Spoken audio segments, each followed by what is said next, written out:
The Simpsons has been my go-to comfort show since, well, forever at this point. So after yet another sleepless night with Springfield's finest, I thought, hey, maybe it's time to step out of my comfort zone, disregard my sanity, and possibly... Oh, crazy? Don't mind if I do! Don't mind if I do. I slipped off the rose-colored glasses, or yellow-tinted in this case, and tried to find out what levels of degeneracy each one of these characters is truly capable of, starting with the best at being the worst, Homer J. Simpson. Part lovable doofus, part snack enthusiast, a touch of train wreck, and just the absolute worst in Season 10's Homer Simpson in kidney trouble. See?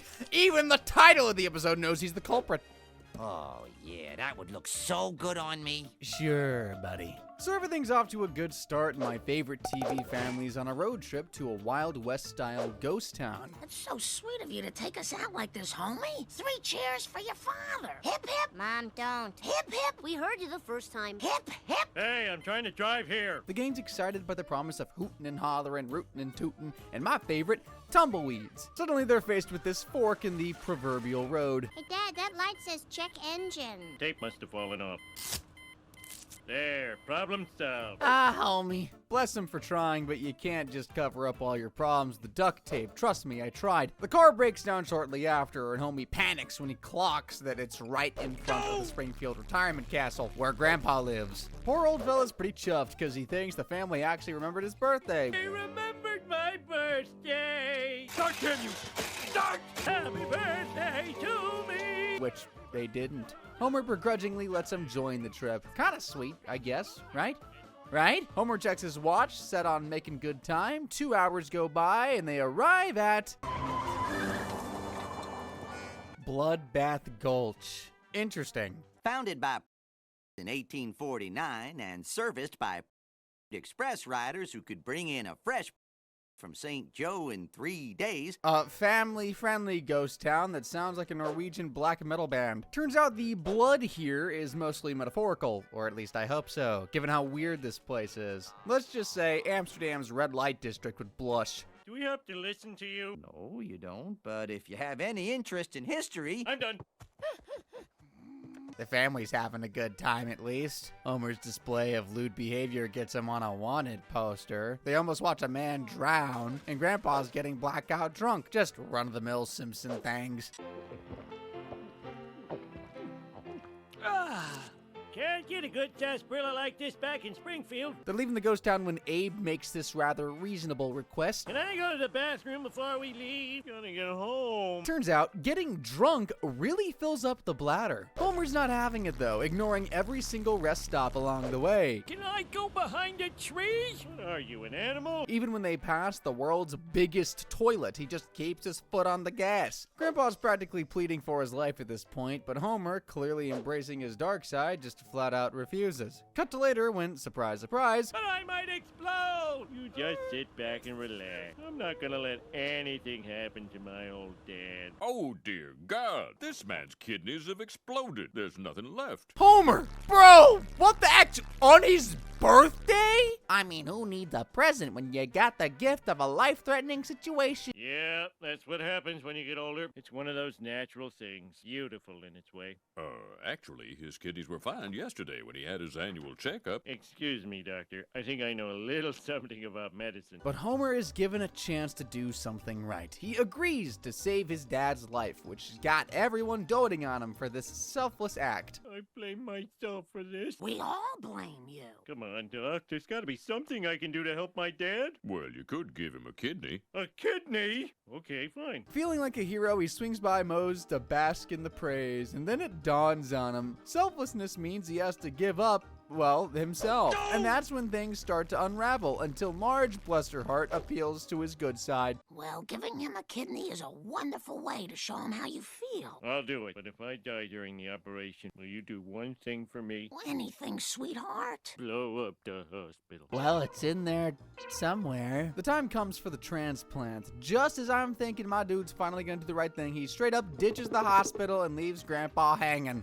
I love you, son. I love you, Dad. This'll all be over soon. What the... I mean, that isn't just selfish, it's downright cold, because let's not forget, he's the one who caused all this. It's the bare minimum, but homie does feel bad about his piss-poor decision to abandon his dying father. He decides to take to the sea and flee in shame. I could live at sea. The sea forgives all. He hops on a ship of lost souls, but when the crew hears what he did, they do this. Good Lord. How could you? I think I'm going to be sick. I stole this accordion from a blind monkey. But you disgust even me. I mean, can you blame them? They're lost souls, not complete and utter. Being a marooned moron has a sobering effect on my boy Homer, and he decides to give the surgery another try. Even the sea won't forgive me. No more living in shame. I'm going to show my family the kind of man I really am. But another surprise, my yellow fellow's courage don't hold up. He legs it again, only for this to happen.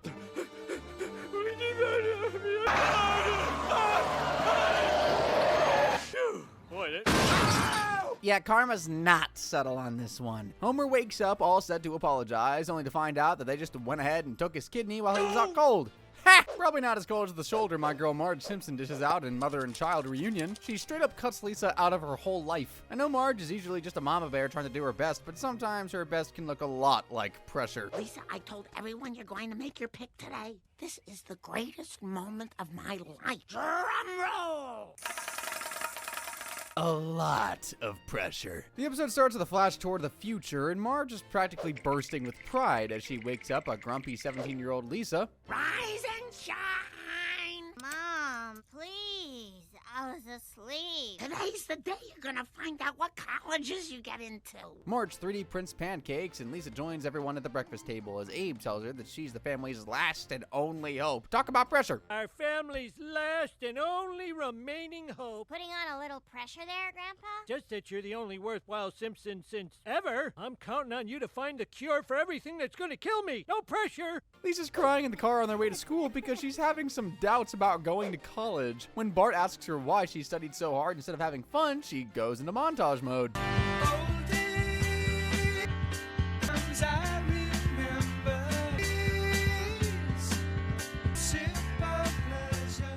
Oh dear, my girl's spiraling. Wondering if all the years of hard work were even worth it. She finds out that she got into every single college she applied to, and she feels nothing. It's pretty tough to watch. Why does this moment feel so empty? Meanwhile, Marge is so excited that she blows an actual conch, which I admit is a little extra, to gather the whole family around to watch Lisa make her pick. Heck, even Flanders joins in on the fanfare in what Marge calls the greatest day of her life. Girl! Dang, even I feel pressure to pick a college.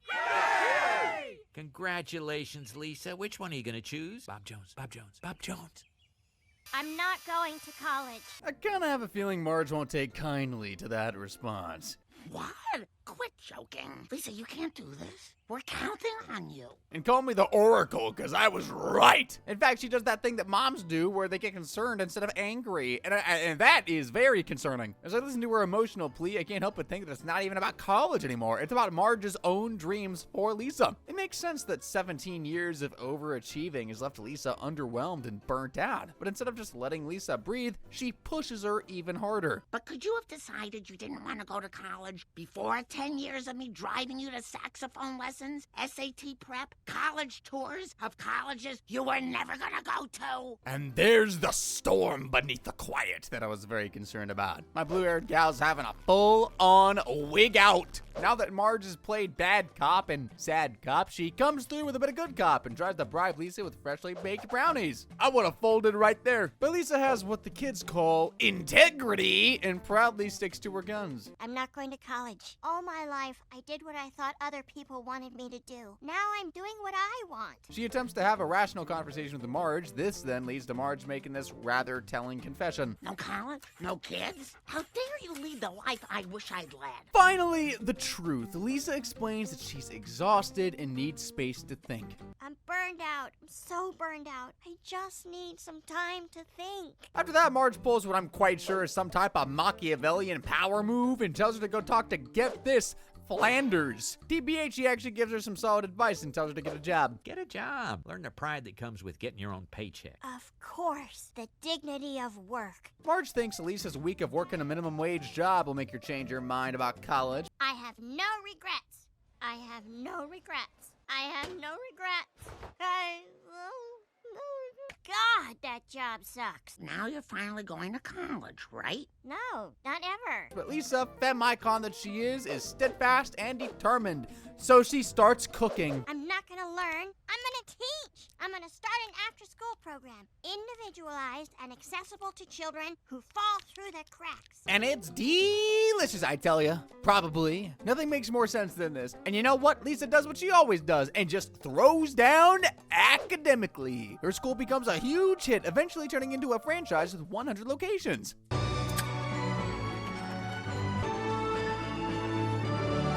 It goes so well, in fact, that she climbs her way up the political ladder to become governor. Superintendent of Schools Lisa Simpson is now running for governor. And when she eventually runs for president, I get this said reality check. Lisa Simpson, governor of Indiana, is running for president. Not even her highly damaged relationship with her mother can stop her now. Marge, grow up, man! She is so checked out of her daughter's life that she holds on to the college thing for years and only finds out Lisa is president on the streets. Great news about your daughter, Marge. She's finally going to college? No, she's president. You knew that, didn't you? Oh, crap. Bart goes to see her in the Oval Office, and as they toke on some sticky icky, he reminds her of everything Marge did for her and arranges a surprise meeting. They finally get to talk after all these years, and you're not gonna believe what Marge has to say. I'm here to see if you'll finally admit you'd be better off if you'd gone to college.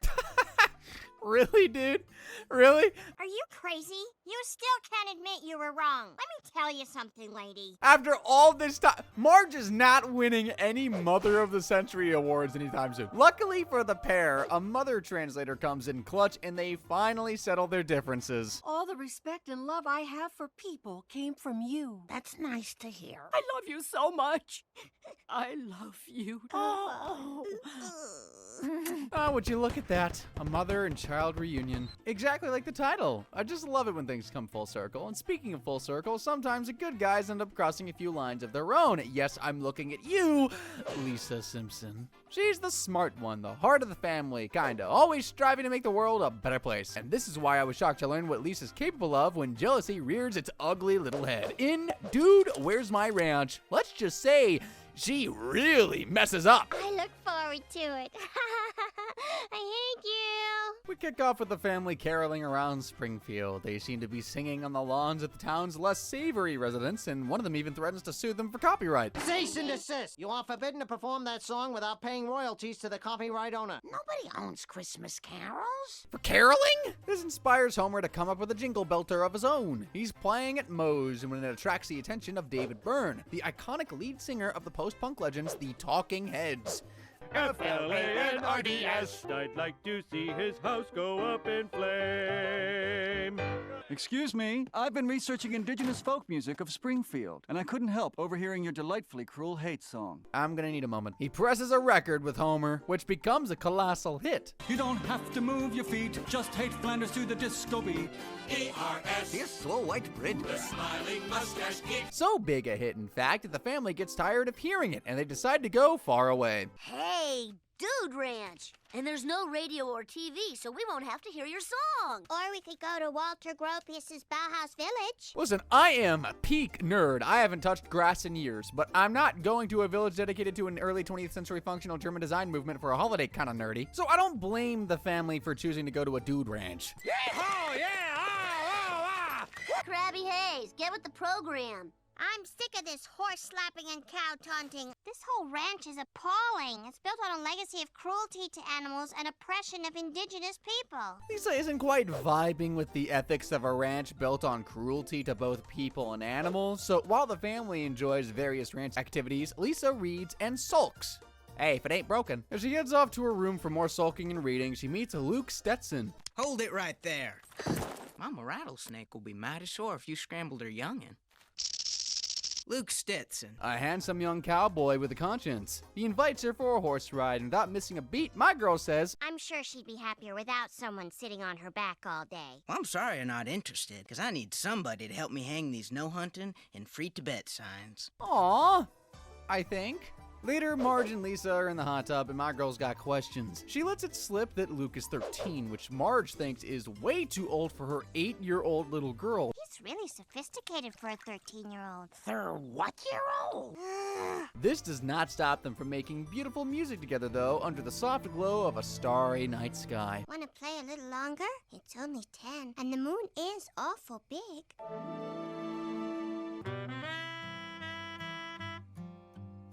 The next day, Lisa's looking at a poster for a dance that evening when she overhears her crush talking to some fricker named Clara, who he loves. Alrighty, I'll see you tonight, and I'll save you the first dance. Love you too, Clara. Lisa feels that age-old sting of heartache and runs to her room for a little crying sesh. I feel like such an idiot.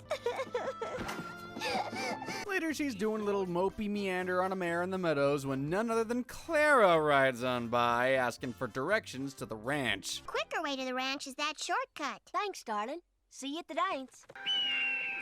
Who are you? That shortcut does not look safe to me. Dang, Lisa just rode into her villain era without skipping a beat. Next time we see her, she's at the barn dance, two-stepping without a care in the world. Grab your partner and start swinging. Forget the 2-drink minimum. Take by the hand. Get adult. As they catch a breather on a haystack, Luke's worried about Clara, and Lisa, being just the worst, says she's either late or she's not coming because she doesn't understand how special you are. Well, that sure don't sound like my sister. Sister? You mean she's not your girlfriend? oh dear, she's screwed. This is not the Lisa I know. She's so caught up in her own jealousy, she ends up putting someone else in harm's way. That's a pretty dark move, don't you think? Worried, she bolts out of the dance with Bart, and they arrive at the nick of time to save her from drowning. I'm sorry. I only sent you the wrong way because I thought you were Luke's girlfriend. Well, that certainly justifies attempted murder. Couldn't agree with you more. As they're leaving the next day, Luke comes to thank her for saving his sis, who, get this, didn't snitch on Lisa. I'm glad to see she's back to her old goody-two-shoes self, because she snitches on herself. That's despicable. You're the kind of city slicker my family left Central Park West to avoid. You got a lot of chutzpah, missy. Goodbye. Which makes Luke hate her, but hey, at least Lisa's good again, because bad Lisa just ain't it. Sure, Lisa might flirt with trouble now and then, but Bart, he practically has a subscription pass. But in Radio Bart, I think he takes it a bit too far. Hey, I almost tripped over this thing. Starts off innocently enough. Bart's birthday is coming up, and Homer tries to buy him the perfect gift. Bart's birthday's coming up. Order now, supply is limited. Limited! He sees an ad for a mic that lets you hear your voice over the radio. Pretty cool, right? Homer's all in. The big day arrives and Bart's cashing in birthday coupons. Everything from a hot towel shave to a tango lesson. Later at his party, Homer gives him the mic and, let's just say, he's less than impressed. Bart, I'll bet you think nothing's gonna top that. Well, check out my present. Next, be polite. Next, please. It's given brat, not in a cool way. In a more ungrateful, petulant child type of way. Back home, Homer's trying to show him how cool the mic is, and Marge gives him this little nudge. Testing, 1, 2, 3. Oh my, do I sound like that? Hey, it does work. I bet you could have a lot of fun with this. Don't encourage him, Marge. Can't you see the evil in the boy's eyes? Well, let's just say that's where the trouble begins. The entire town of Springfield is then subjected to a slew of pranks. This is Bartron, commander of the Martian Invasion Force. Your planet is in our hands. Resistance is useless. We have captured your president. He was delicious. Are you little? Mama! Mama! Maggie, can you say mama again? Sorry, lady. Show's over. Oh, Bart.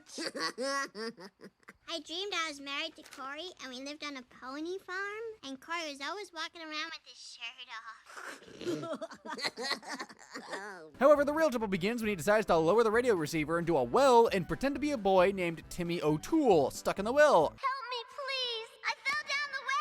I'll get help, laddie! Groundskeeper Willie hears the cry for help and leaps into action, with the entire town of Springfield to back him up. There's a carnival, a benefit song with Sting. It's a full-blown frenzy, and all Bart can do is sit back and enjoy it.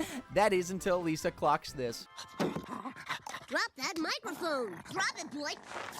This is a special report from Channel 6 News.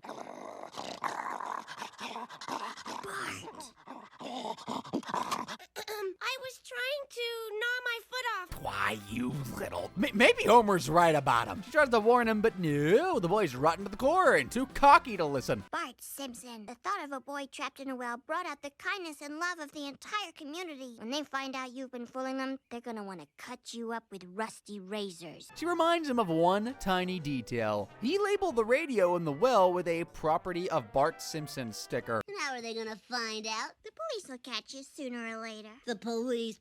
They couldn't catch a cold. Maybe not, but I bet you're stupid enough to have left a property of Bart Simpson label on that radio.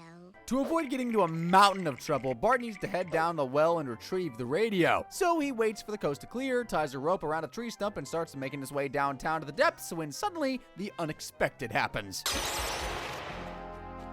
Hey, I almost tripped over this thing. As if he wasn't already screwed enough, Bart becomes completely untethered, and he plunges into a dark void, ironically becoming trapped in the well for real this time. In a poetic twist of fate, Bart's foot is caught under a rock, just like the story he made up. Help! Help! I fell down the well! Tell us something we don't know. My name is Bart Simpson! What are you doing down there? Look, I'll level with you. There is no Timmy O'Toole. It was just a prank I was playing on everybody. And now, he's the one calling for help. He comes clean to the cops, and guess what the cops do in response? They just frickin' leave him there. Great joke, guys. Guys? I guess dude's the boy who cried well. It gets worse, though. As if the universe wasn't punishing Bart enough, Mayor Quimby, the ever-scheming politician, comes to this decision. Ever since I've called for the rescue of that Simpson lad, I have taken a lot of heat. So I am flip-flopping. I say, let him stay down there. Imagine being that hated. Public opinion hasn't just soured, it's gone completely rancid. The weight of the situation is now bearing down on Bart as he weeps over the things he'll miss, like smoking a cigarette and using fake ID. You know, I've done a lot of bad stuff through the years, but there's so many things I'll never get a chance to do. Smoke a cigarette, use a fake ID, shave a swear word in my hair. Maybe he does deserve to rot down there. Eventually, Homer ropes in Marge and groundskeeper Willie, who's ridiculously swole, might I add, to help dig a tunnel and rescue the little rascal. Soon the whole town pitches in, and after hours of hard work and some seriously questionable digging, they finally get Bart out. As he learned his lesson, Man, I was so scared. no, probably not. Now it's time to go from one devout rebel to a devout believer. Let's see what happens when Ned Flanders diddly decides to shake things up. To his credit, his intentions are pure, or more accurately, puritanical. In Season 9's Todd, why hast thou forsaken me? His unshakable faith drives him to do some unbelievable things. Be a way to scare religion back into my son. Isn't there some hell on earth I could briefly place him in? It begins on a rather sad note, though. Flanders wakes up from a dream about his late wife, Maud, and has a little morning weep. And we've all been there, right? Nettie. You've come back. Completely clothed and untouchable. This is the sexiest dream I've ever had. No tongue, no lips, just like Maud. Todd walks in, sees his dad in distress, and Flanders explains that he was just dreaming about Maud. He then casually asks Todd if he ever dreams about her. I had a dream about your mom. Don't you ever dream about her? And that's when we get this unsolicited glimpse into the mind of Todd. Be faster!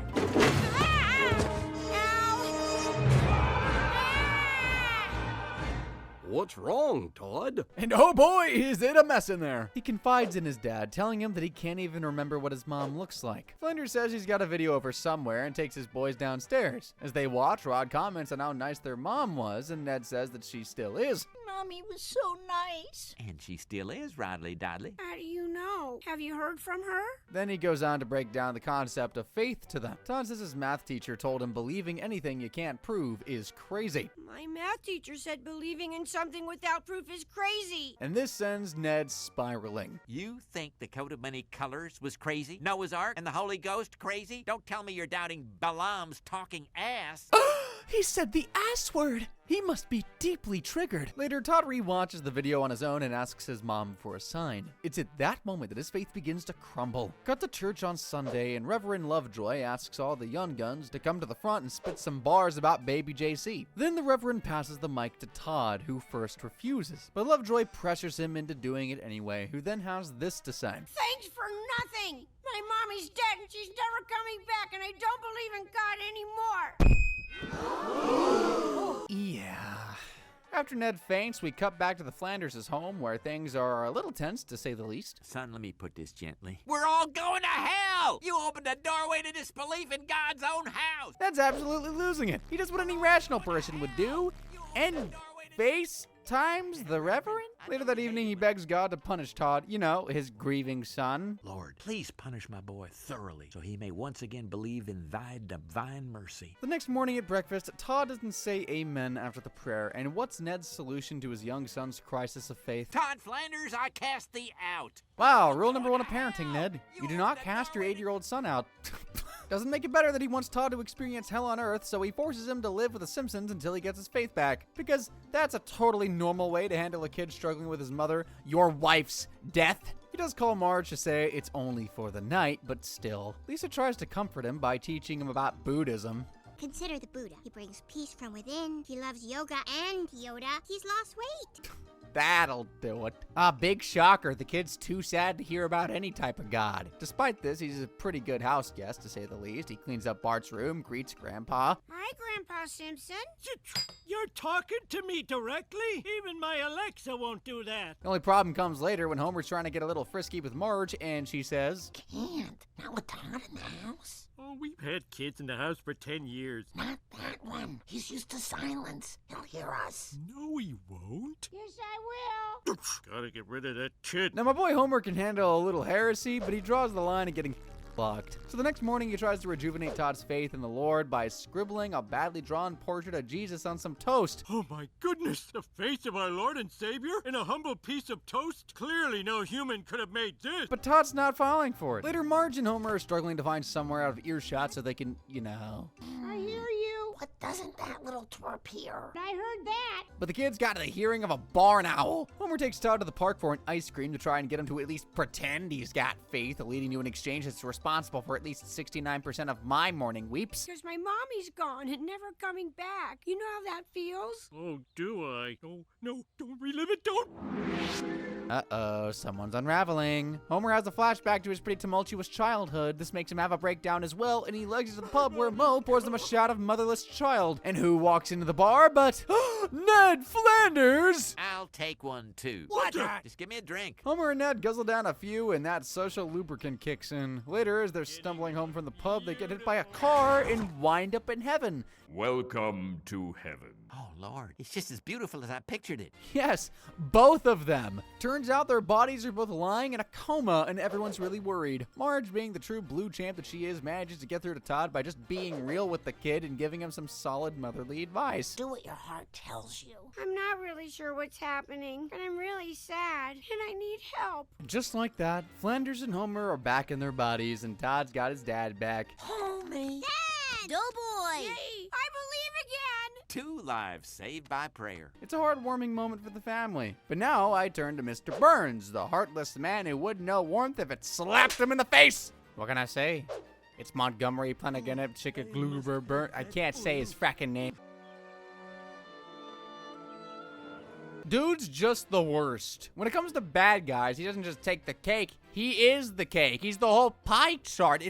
Pie chart? It's ironic that someone who owns everything somehow doesn't seem to own a soul. But even knowing that did nothing to prepare me for what he pulls and Who Shot Mr. Burns Part 1. Which kicks off with something a bit off. Turns out Super Dude, the class pet, passed away over the weekend, an event that sparks a whole chain reaction. As groundskeeper Willie buries the little fella, he strikes sweet black gold, making Springfield Elementary the richest elementary school in the state. Meanwhile, on the other side of town, that cretin Mr. Burns is going about his cretinous day until he opens the paper. A non-profit organization with oil? I won't allow it. An oil well doesn't belong in the hands of Betsy Bleeding Heart and Maynard G. Muskie Vote. Because heaven forbid wealth benefits literal children. This guy's like the LeBron James of being a bad person. Back at the school, Chalmers and Skinner are approving everyone's budget proposal, including a well-deserved crystal bucket from our boy Willie. Suddenly, there's a knock at Skinner's office door. Oi there, Dean. I understand you're taking suggestions from students, eh? This speaker's giving "How do you do, fellow kids?" vibes. Now Mr. Burns disguising himself as Jimbo, of all people. He tries to subtly nudge Skinner into signing the school's oil well over to his energy company, but Skinner's not buying it. Me and my fourth form chums think it would be quite corking if you'd sign over your oil will to the local energy concern. So Burns goes with plan B, good old buying power. But Seymour still doesn't budge. He then makes a last-ditch attempt by going at Skinner with his old feeble hands. Bro, give it up. Fast forward and Skinner's giving a speech as they gear up to switch on the oil pump for the first time. But as the switch is flipped on, something unusual happens.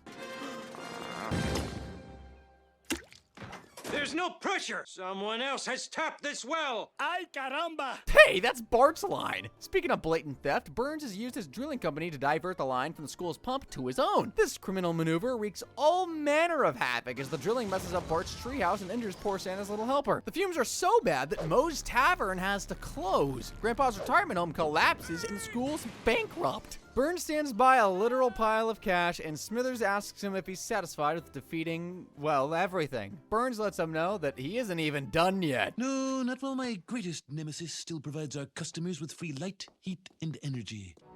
I call this enemy the sun. What's the name of this episode again? When is it gonna happen? He tells Smithers that his big plan is to block out the sun. Yeah, you heard me. He wants to block out the sun and plunge Springfield into an era of darkness just so everyone has to rely on his power plant. Even Smithers is taken aback. He's like, whoa, hold up. He calls his plan fiendish. Cut to the town meeting where the mayor addresses everyone about Burns' diabolical plan as they sit, stroke their guns, and air their grievances. Burns comes in and shows them he's also strapped. He then taunts the entire town before pulling this rotten move. Take one last look at the sun, Springfield.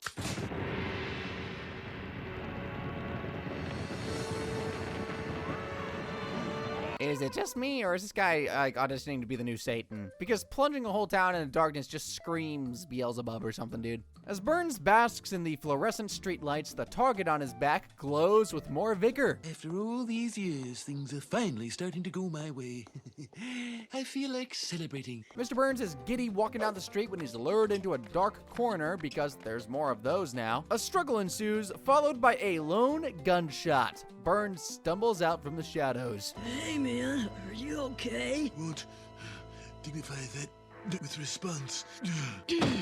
Maybe I'm as ruthless as Mr. Burns, but watching him sprawled out on that sundial gasping, it was satisfying. Evil, it shouldn't have happened. But I mean, call it poetic justice. But who was responsible? Was it Homer, Smithers, someone more unexpected? We find out in Who Shot Mr. Burns Part 2, let's just say that one of the tiniest citizens of Springfield might know more than she lets on. Was he anywhere near the parking lot when Burns got shot? No, it's no use. He ain't talking. We kick off with Smithers living the kind of life I've always pictured Barney living, because the dude's a mess. Man's spiraling, stuck in a nightmare of his own making. Oh. Cut to the news, and there's a true crime news report on Burns' shooting. Turns out, the made it. Maggie's now in the hot seat, getting questioned, but she ain't talking. Neither Santa's little helper, who's just wagging along. Nothing says out of options, like interviewing a dog and a baby. At the Simpson home, Lisa's trying to solve the puzzle, because of course she is. Everyone in Springfield had a reason to shoot Mr. Burns. Even us. Marge mentions that the main suspect is Smithers, who's currently roaming in the streets, guiltily muttering to himself. Could I have shot Mr. Burns in a drunken rage? No, not me. I know in my heart I... The gun in his pocket doesn't help either. Neither does this foggy memory. To run into Mr. Burns outside and... What have I done? Well, I dare say it's not looking too good. In fact, it's looking pretty bad. It gets worse when Smithers seeks redemption through confession, but that's when Wiggum busts in, dragging him away as the press presses him for answers. Smithers! Over here! Kent Brockman, Channel 6 News. How does it feel to be accused of the attempted of your boss and mentor? Somehow, Sideshow Mel steps up with an alibi. Smithers couldn't have done it. He's as loyal as Burns is to his favorite show, which airs at the time of the shooting. Smithers' drunken fog clears, revealing Jasper? Dude, how drunk do you have to be to forget which old guy you capped? So they head to Jasper's, who gives them this surprise. Can we take a look at your leg? Yeah, that's real spruce. Thank God. God had nothing to do with this. Where's your bow tie? Suddenly, he's free to go. To rehab, I hope. So the cops are back to where they started. Frackin' nowhere. Lisa's watching meanwhile, and her nerdy senses tingle, itching for an answer. Back at the station, Wiggum and his boys are struggling. They've got this bullet from inside Mr. Burns. Time for some detective work, which unfortunately requires some thinking. Mr. Burns is the richest man in town. Maybe it's about money. That's some good thinking, Lou. Thanks, Chief. Hey, I said that. My name is Lisa Simpson, and I made a chart of all the suspects in the Burns case. And I'm not one to condone snitching all the time, but I gotta give props where it's due. My girl's cooking here. Her suspect list just passes the vibe check. The cops seem more keen on Samba Maestro Tito Puentes as their guy, but all's good when you make them dance. Back to the list. While everyone has a very good reason to want to shoot Burns, their alibis all check out. Meanwhile, Marge finds the cigar box Abe stashes his gun in empty. She asks about the gun, and it turns out he's stashing it. We then get the surreal moment where Wiggum has this film noir-inspired dream. Burns, it's you. Huh? Look at Burns' suit. Yes, it's a dream. But that exchange convinces me that there's no other person in the world who could father Ralph but Wiggum. However, when they check Burns' suit, they find some DNA that belongs to a Simpson. Looks like Homer's the shooter because Burns yells his name when he comes to. Talk about the worst timing. Homer Simpson. Bingo. Gunman has a name-o. The cops bash down Homie's door, break the lamp for some reason, and piece their case together. Look what I found under Mr. Simpson's car seat. I swear, I've never seen that gun before. Didn't wear your fingerprints all over it, sir. Not a good look for my boy. The bullets in the gun fit. No way they're gonna acquit. So he's taken away in handcuffs and held in custody. Luckily, Wiggums pulls a Wiggums at the drive-thru, tilting the vehicle sideways, enabling Homer's escape. At the hospital, the doctor realizes that Mr. Burns can only say the words Homer Simpson. Tell me, how are you feeling today? Simpson, Homer, Simpson. That seems to be all you can say. Lisa still believes in her dad, though. She's cooking up a defense that would make Johnny Cochran proud. Smithers is back to his old psychopathic sober self, offering a $50,000 reward, about $100,478.33 today, for whoever captures poor homie, dead or alive. Cue in frenzied mob at the hospital after catching wind of Homer's whereabouts. Lisa, the only person in this town with a frontal lobe, searches the scene of the crime, and it all comes to a head when... Don't shoot my dad! He's innocent! He wouldn't hurt a fly! Stop telling him it was me! Not the best look for someone trying to get out of a charge. Burns comes to his senses, allegedly, and forgets Homer's name. Homer loses it, pointing a gun at his head, leading to a Mexican standoff in the hospital. Burns looks at the town, now gathered in his room. Taking a cue from his empty brain, he clears the air. One who shot me was Maggie Simpson. Aww, baby's first billionaire execution. They grow up so fast, don't they? Honestly, I can't say I'm not a little proud. Burns had it coming, trying to take candy from a baby. I said drop it.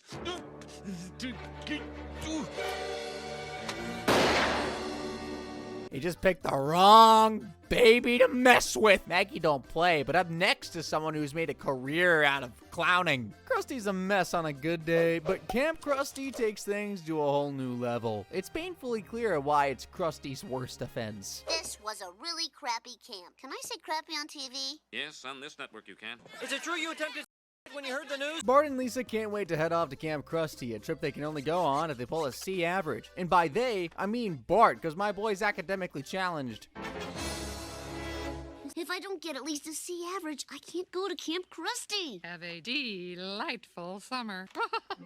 Sure enough, his grades come back to a shoddy D- average. He sits on the couch contemplating his even shoddier attempt at forging better grades when an ad for Kamp Krusty comes on. Krusty's promising the world, plus his presence at the camp. Bart's FOMO levels skyrocket. He bites the bullet and takes his report card to Homer. Hey, plus, you don't think much of me, do you, boy? No, sir. You know, a D turns into a B so easily. You just got greedy. Well, so I won't get to go to camp? Now, Bart, we made this deal because I thought it would help you get good grades. You mean I can go?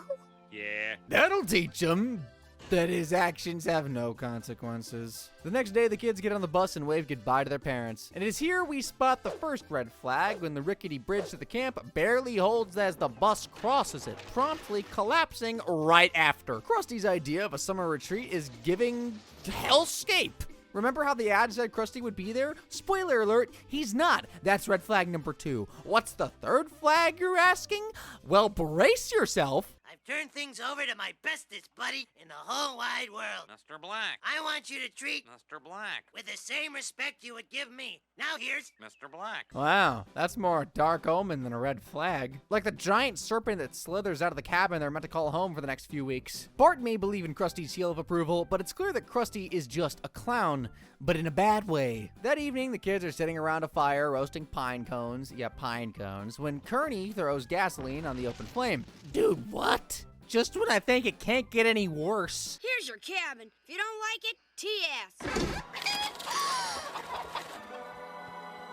It's the collective gasp for me. Nothing good ever warrants a collective gasp. The poor chubby kids aren't having a great time either, being in a full-on boot camp. The kids gather to sing a song as we're treated to a montage of what I'm sure are OSHA, FDA, WHO, and Geneva Code violations, all climaxing and the stage collapsing. And what do they get for their day of hard singing, running away from boulders? A nice steaming pile of gruel. Well, Krusty brand imitation gruel. They then retire to their death trap, cabins for the night of freezing under a thin U.S. Army surplus blanket. It's almost like Krusty wanted things to go wrong. Speaking of, where is he? Strawberries. Just great. The degenerate slurping strawberries with the queen. Talk about a royal asswipe. Marge sends a letter and sends cookies to the kids, and of course these are intercepted by one of the bullies. Lisa writes back to Marge, a letter that reminds me of those old World War I POW camp distress letters. This is meant to be a summer camp. Dear Mom and Dad, I no longer fear hell because I've been to Kamp Krusty. And get this, the arts and crafts is just child slave labor. The kids are forced to sew wallets for export while the camp bullies act as merciless overseers, driving them like Shane factory bosses. Bart's clinging to the hope that Krusty will swoop in and save the day, but Lisa has no such illusions. She sends the letter to Marge, who just thinks she's exaggerating. Well, she complains now, but when we go to pick her up, she won't want to leave. There's a glimmer of hope, though, when the camp leader announces that Krusty has finally shown up. Mr. Krusty the Clown. I told you Krusty would come. Just like I said. He's gonna bring us food and water and smite our enemies. Wait a minute. It's that booze-hound Barney Gumble dressed as Krusty! This is the last straw for the kids who go full-on Lord of the Flies. It's just riot. Honestly, it feels good watching the kids finally take control and tear down this prison camp. When they replace the flag with a Camp Bart one, I feel like a weight has been lifted, fluttering off my shoulders. The rebellion of the camp is so wild that it makes the news, forcing that swill of a merchant to finally arrive at the camp he made. After convincing the rightfully skeptical kids that he's the real deal, he has this to say for himself. They drove a dump truck full of money up to my house. I'm not made of stone. Oh, he did it for the money. Well, that makes everything fine. Move along, folks. The dude just did it for greed. Excuse me, are you even hearing yourself? He enslaved children and endangered their lives to make a quick buck. I know I say this a lot, but this dude is just the worst. After all that, his big solution is a trip to Tijuana. Let's just forget all the pain and suffering with the vacation. Talk about betrayal. Get ready for 2 weeks at the happiest place on earth, Tijuana! Speaking of betrayal, Milhouse Van Houten, Springfield's most tragic best friend. I usually just feel sorry for the guy, but that all changes as Milhouse doesn't live here anymore, where he reveals the more insidious side to his character. What up, B? Milhouse, is that you? Yeah, I gave my look some new flavor. Suck it in. Maybe later. It starts with the kids on a field trip. Nelson gets kicked off the bus for having not $7 for the trip to the television museum. Nelson might be poor, but I'm sure he has the $7 for today's field trip. Actually... While Mrs. Crabapple's explaining more about the trip, someone chimes in from the back of the bus. Today. Hey, don't tell us how to feel. Bart Simpson, be quiet. Hey, that wasn't me. Milhouse? Milhouse? What happened to my little class coward? Right? That's what I'm wondering, Edna. It gets worse because he starts acting up, calling Mrs. Crabapple Crabapple, which is exactly what I've been calling her too. Jimbo, Dolph, and Kearney are very impressed with this rising star in delinquency, picking on the teacher. That takes some big kahunas. At the museum, Bart asks his best friend what's all the hullabaloo about this attitude, and Milhouse reveals that he just doesn't care what people think of him anymore. This seems believable because the boy is wilding, wrecking the display in the museum. Even Bart looks slightly concerned. Later, when they get to Milhouse's house, he reveals the real reason behind his newfound rebellious streak. I'm moving. My mom got a job in Capital City. Capital City? You can't move that far. You're my best friend. No way. And just like that, Bart is done. Milhouse is his guy. His BFF is ride or die. Now I'm done too, because I mean, what's gonna happen? His dad is trying to plead his case to his mom, but it just comes off as pathetic. She takes Milhouse and drives off, leaving Kirk and Bart standing on the lawn looking defeated. Cut to that evening on the couch, where even watching Itchy and Scratchy doesn't get Bart's mind off his bestie. Lisa tries to comfort him, but he deflects, saying he's moved on. He's got a new friend now, which turns out to be Ralph. Now I got new friends, guys who get me. There's one right now. Who is it, Ralph? It is not Ralph. Hi, Bart. Who's my personal fave, but no one ever agrees with me. And I got a feeling that Bart doesn't share my sentiments either, as his play date with Ralphie is going exactly how you'd expect it to. 20. I found you, Bart. We're playing checkers. I don't like you, boy mommy.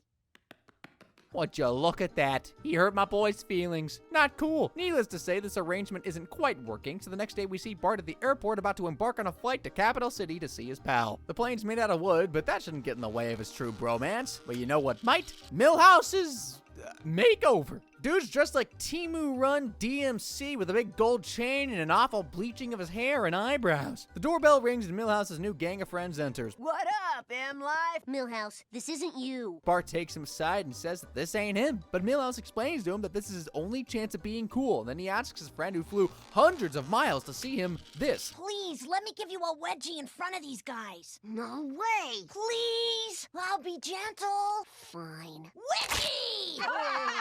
Talk about weak form. The heck is wrong with Milhouse, dude? He then joins his group of losers in chanting, "Springfield, baby!" Ew! Milhouse not only joins in, but he gaslights Bart with some love bombing. I'll always love you, Bart. Springfield, baby! This obviously does not ease Bart's pain. The boy he thought was his best friend betrayed him. I'm gonna need a power nap to get over how angry I am. Ironically, back in Springfield, Bart's crying like a Springfield baby while watching an old video of him and Milhouse pranking Homer. Marge sees them down in the dumps and suggests that he goes outside. At first he refuses, but then he goes to help Lisa wash the car. I'm gonna hit you so hard, I'll kill your whole family. You're in my family. Shut up! Looks like my dude's having a good time playing with his little sis. It's like my mom always said, there are friends at home. Who needs fake friends anyway? Lisa and Bart reach the realization that they're each other's best friends, and this is just as wholesome as holes. I couldn't think of a simile, but it is awesome. I'm just happy because Lisa's actually treating Bart with the respect anyone should get from their BFF. Everything's going swell until... I cracked the code of the pictograph. It says there's a curse on the mound. Of course, I don't believe it. Ah! Hi, Lisa. Well, look who's decided to slither back into town. The nerve of this little gumball. The judge said I was the most pathetic person he'd ever seen in court. Pity custody. Booyah! Turns out Kirk's pathetic display in court made the judge grant him pity custody of the little four-eyed weasel. And you know what grinds my gears even more? Hey, he's my best friend. I see how it is. Bart just takes him back like just frickin' that. Dude, have some self-respect. At least demand an apology. Feeling sidelined, Lisa does what any respectable girl would do and sulks. But Bart quickly makes it up to her with a stack of coupons for nice things, showing that he's a surprisingly good brother and a way better best friend than Milhouse. Now, I can think of one guy who could use that kind of support system. Barney Gumble has always been the kind of guy who drifts through life, getting by, or more accurately, getting drunk. Bye. In season 4's Mr. Plow, we catch a glimpse of what ambition does to Barney, and let's just say, I actually don't like it. There's no better place to start Barney's story than at Moe's, where Homer's having one too many as a bad snowstorm takes over Springfield. It's either the beer or the blizzard, but as Homer makes his way home, this happens. You're dead weight, Marty.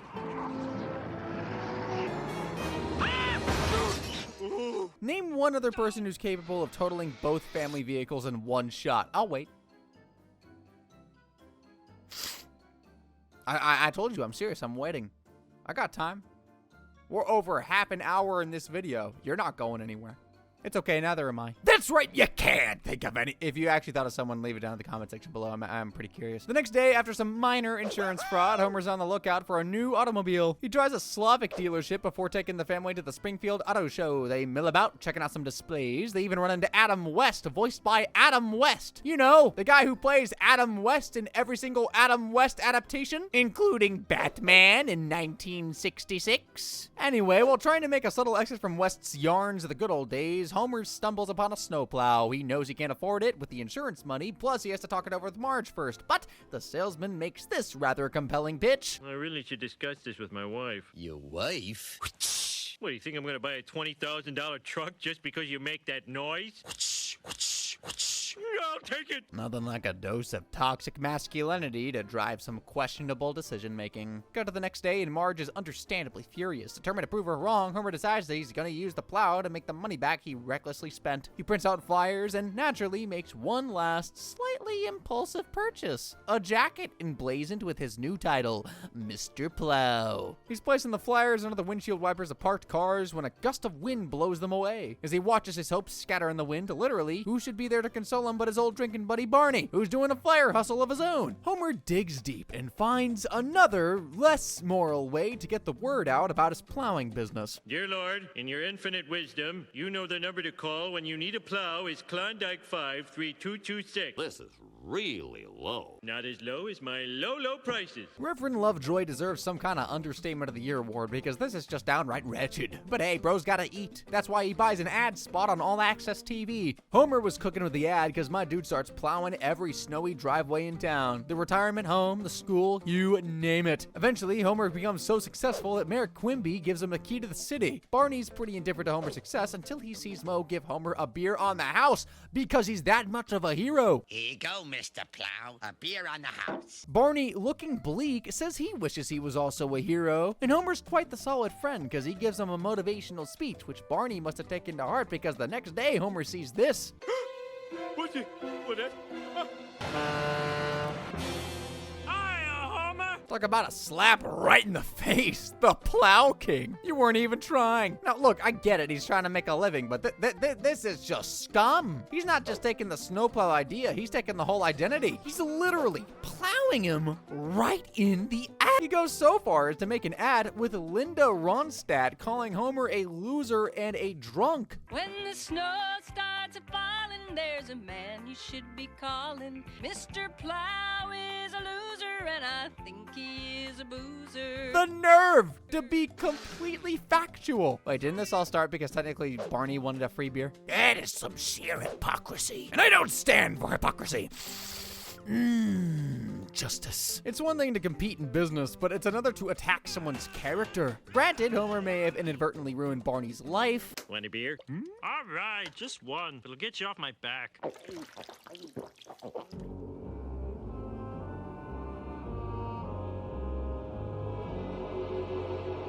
Hey, where have you been all my life?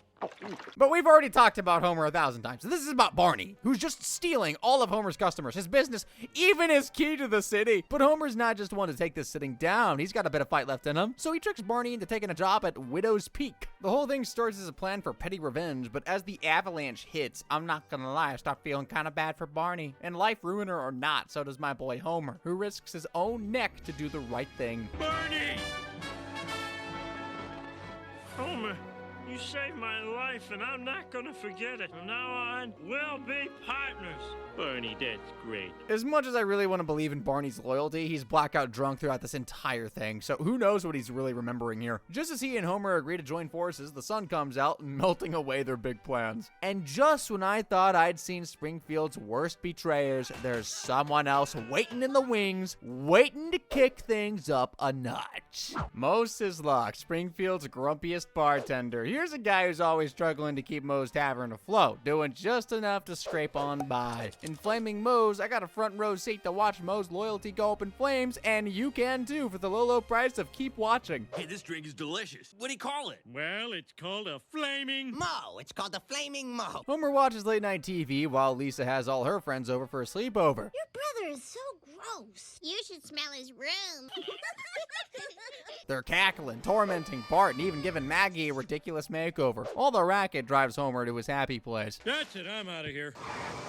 His happy place is looking pretty grim. I mean, grimmer than usual. Even Barney's not around. Homer asks Moe for a beer, but he's really slipping on his bills and the taps are dry. That's when Homer goes down memory lane about a time he ran out of beer while Selma and Patty were visiting. I decided to mix the little bits that were left in every liquor bottle. In my haste, I had grabbed a bottle of the kids' cough syrup. No freaking way. Did the Simpsons also predict lean? Maybe there's something to those crazy conspiracy theories after all. The drink isn't complete until Patty's cigarette literally sparks it up. That's how he invented the Flaming Homer. Now, it might not be the most appealing origin story, but Homer shares it with Moe, and what does Moe do? Well, it's called a flaming... Moe. It's called a flaming Moe. That's right, a flaming Moe. My name is Moe, and I invented it. More like a flaming Judas. This guy, I'm shaking my head. Fast forward, and Moe's Tavern is looking less sad. Dare I say, business is a booming. Oh, I haven't seen the place this crowded since the government cracked down on you for accepting food stamps. Moe straight up lies to Homie about the secret behind his very sudden success. A pretty girl applies for the waitering job, and Moe goes full-on Harvey Weinstein, asking for measurements.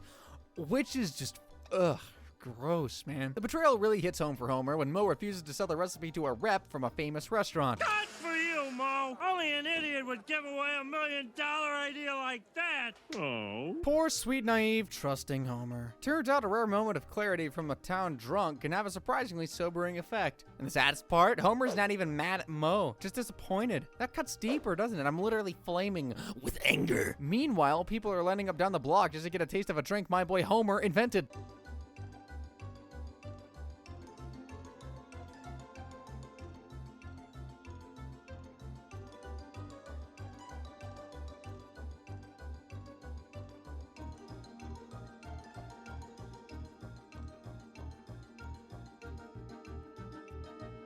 The cover of Time magazine before print media went belly up? That's a pretty big deal. I just hate to see Moe eating it all up, basking in that glow, knowing full well that he's stolen the whole thing. Overnight, Moe's Tavern goes from Springfield's dustiest dive to the hottest spot in town. I'm talking about Aerosmith, not only jamming there, but inviting Moe on stage. But while Moe's living it up, Homer is left on the sidelines. To make things worse, Lisa asks for Virgin Flaming Moe's at dinner, followed by this.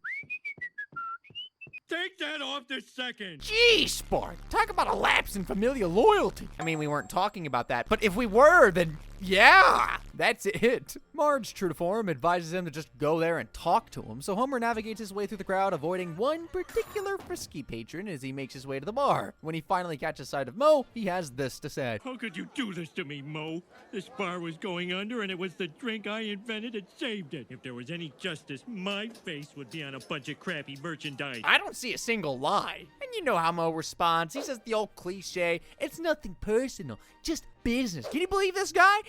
Actually, yes, I can. This is very much in character. So remember the restaurant chain dude? He's at the bar again, and he offers Moe a cool $1 million for the recipe, which is about $2.2 million today. Hey there, what can I do for you, Hoff? Well, sir, Tipsy McStagger would like to buy your drink. We're prepared to offer you $1 million. Moe's so wrapped up in his own success that he turns it down. I mean, bro could have cashed out, retired maybe, but he's blinded by greed. He doesn't even listen to what the dude says. They're one ingredient short of cracking it. In the meantime, Homer's looking for a new watering hole. Now, what do you want? A beer? Okay, then. Can I have a clean glass? Go! Here you go, your majesty. So much for service with a smile. This is the kind of bar you need to get blind drunk before you go into. Later, Homer's just miserable, and to make matters worse, Moe's just all over the television. Flash forward to Moe in bed. Wait, my eyes must be playing tricks on me because there's a girl in there. Now that's what I call a happy hour. I was just thinking about Homer Simpson. That's okay. I was just thinking about Sybil Danning. I meant, I think you should sell your drink and give half the money to Homer. Anywho, it's the waitress, and she's telling him to sell the recipe and split the money with Homer, who, let's just say, is going through it. Unable to take it anymore, he snaps, and just as Moe's about to sign the $1 million contract, he drops this bombshell. I'm going to tell you. The secret ingredient is... Homer, no! Cough syrup. And just like that right there. Everything's gone. Everything falls apart. Flaming Moe's are everywhere, and Moe's Tavern is just another bar. Moe's rise and fall can be ripped from a Shakespearean tragedy, which brings me to a villain whose love for literature is only rivaled by his love for revenge. Sideshow Bob. Sure, he's tried to kill Bart a few times, but in Sideshow Bob's last gleaming, Bob's at his most unhinged, taking extreme to a whole new extreme. I agree. It all starts with Krusty doing something ridiculous on live TV. Homer is unimpressed with Sideshow Mel's performance and asks about Sideshow Bob's whereabouts, and we get this nice little rundown. Don't you remember, Dad? He framed Krusty. He tried to kill Aunt Selma. He rigged an election. And he tried to murder me. Jeez, dude, save some acts of terror for the rest of us. So of course, Bob is in prison, fully focused on building a tiny replica of the Westminster Abbey in a bottle. As he places the last piece in his intricate little puzzle, he's interrupted by the laughter of the other prisoners who are watching the same Krusty show in the rec room.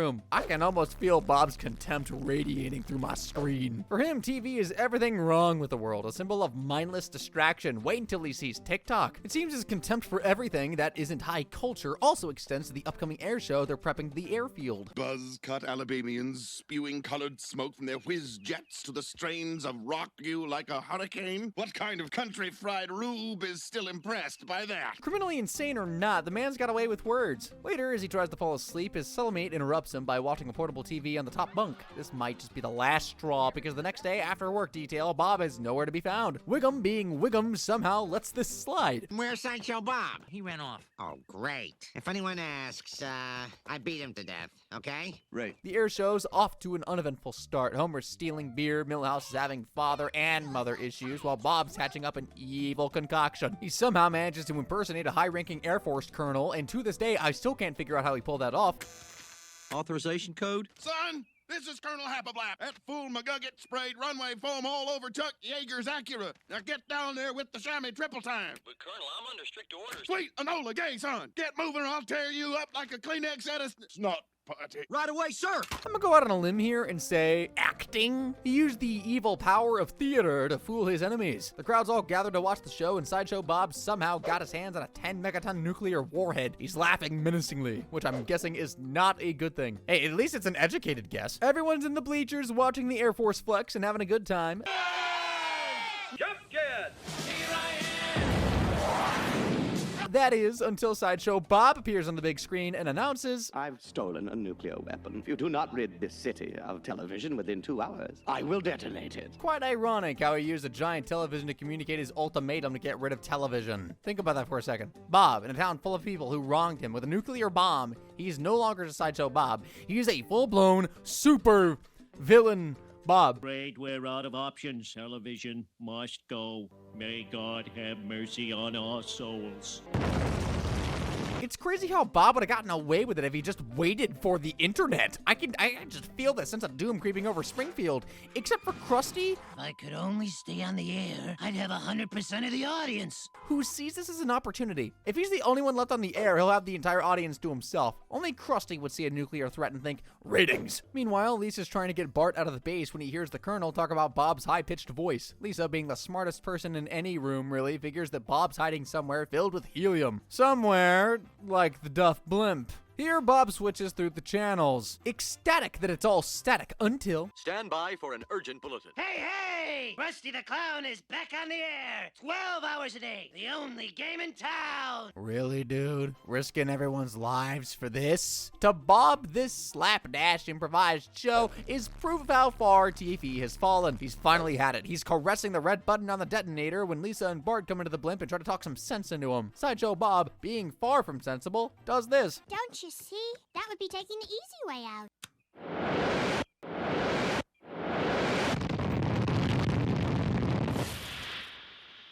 Oh, great heavens. Turns out the thing's a dud and Springfield was never in danger of being nuked. But in my eyes, it doesn't change the fact that Bob pressed the button. Bob, not being the one to let things go, grabs Bart and holds him hostage. He's got a new plan. If he can't nuke the town, he'll crash a plane into Krusty's hideout. And not just any plane, the Wright brothers' plane. You know, only the slowest, least aerodynamic plane ever made. Classic Bob, always has a flair for the dramatic, but not always the most practical execution. Case in point. What is the freaking holdup? Die, Krusty! Die! Oh. You know, for someone who hates television, he sure knows how to execute a slow burn. Bob's not the only one who's tangled in an identity crisis. Over at Springfield Elementary, a familiar face hides a secret that'll leave the whole town in shock. At last, we arrive to Principal Skinner. The straight-laced, overly dedicated head of Springfield Elementary has a sizable skeleton in his closet. In The Principal and the Pauper, we discover that the truth's a lot more complicated than you might think. I know we were planning to see a film tonight, but instead I'm leaving town forever. Like many bad events, everything starts off rather routinely. Principal Skinner proudly inspects the halls of the school, meticulously checking everything from the dust on the lockers to the accuracy of the hall clock. You can tell he lives with his mom because my dude does this. Oh, yeah. Do you see more? Because I'm seeing a full bin at the start of the day. Something's off. My guess is that he's being trailed by Superintendent Chalmers, who I called Chambers earlier, that I don't know where it was and can't go back to fix. So frick you. Chalmers has been secretly watching his every move. Turns out it's the eve of Skinner's 20th anniversary as principal at Springfield Elementary, and the school is planning a bit of a surprise tribute for him. Mother disrupts their lit Friday night of cutting out silhouettes so she can lure Skinner to the school for a surprise. Everything's going smoothly. The entire town is there, and even my boy main man Ralph, who's being... Principal Skinner is an old man who lives at the school. Well, Ralph, they can never make me hate you. The episode then ages me by at least 5 years when it drops a monumental bombshell. I have never been happier or prouder to be Seymour Skinner. You're not Seymour Skinner. Skinner? Skinner? I'm Skinner. He's a what now? Mother just straight up faints. Everyone's confused, mostly me. I've learned that the man that I've come to know as Principal Seymour Skinner has been living a lie for decades. Get this, it turns out I'm an imposter. That man is the real Seymour Skinner. Then who the heck are you, bro? We find out his real name is Armin Tamzarian, an orphan turned street punk from Capital City who chose the army over jail time and apologizing to his victims. Dude was somehow unaware that the Vietnam War was happening. Like, how? The real Seymour Skinner was his sergeant in Vietnam and ended up playing the role of a much needed positive male role model in young Armin's life. Skinner took me under his wing and showed me that life is worth living. I came to think of him as the big brother I never had. It made me believe I might have a future. This is a war memory, so unfortunately Sergeant Skinner goes missing in action and is presumed dead. Armin goes to break the news to his mother when he decides to take on Skinner's identity, bringing some comfort for both him and Mrs. Skinner, for some reason. Back in the present, and oh, she's awake and she's mad. Principal Skinner, Armin Tasmanian Devil, or whatever the frick his name is, decides that the right thing to do here is to give the real Seymour Skinner his life and mother back. So he quits his job as the principal, heads back to Capital City to take up street punking once more. Well, it's time to pick up where I left off, as a no-good street punk. Principal Skinner? Up yours, children. Bit dramatic, but I guess I did lie to an entire town for like literal decades. He leaves Springfield torn. On one hand, they've formed strong bonds with the man who's been a part of their lives for 26 odd years, and on the other, they and me feel betrayed, finding out that this person they've known for so long is also an imposter who's been lying to them, and me, and you, the whole time. However, sooner than not, the cracks begin to show as the so-called real Principal Seymour Skinner starts acting as off-brand as Timu's entire stock. The cracks become a vast canyon when he does something Skinner, well, Armin, would never do. Tonight is silhouette night. Sit there. I really just came home to change into a turtleneck. Seymour, sit! In the morning. Oh, Mom, I'm borrowing your car. Abandoning silhouette night with mother to go to the bar. This guy is clearly a monster. Who cares what his birth certificate might say? This guy's no Seymour. Everyone realizes that they missed the old Armin, so the ladies enlist Homer to drive them to Capital City to get their own personal Skinner back. This road trip winds up including nearly half of Springfield. Heck, even Jasper and Abe come along for the ride. Grandpa gives me this beam of light in the darkness. Hello, beautiful. In your dreams. We'll see about that. Damn!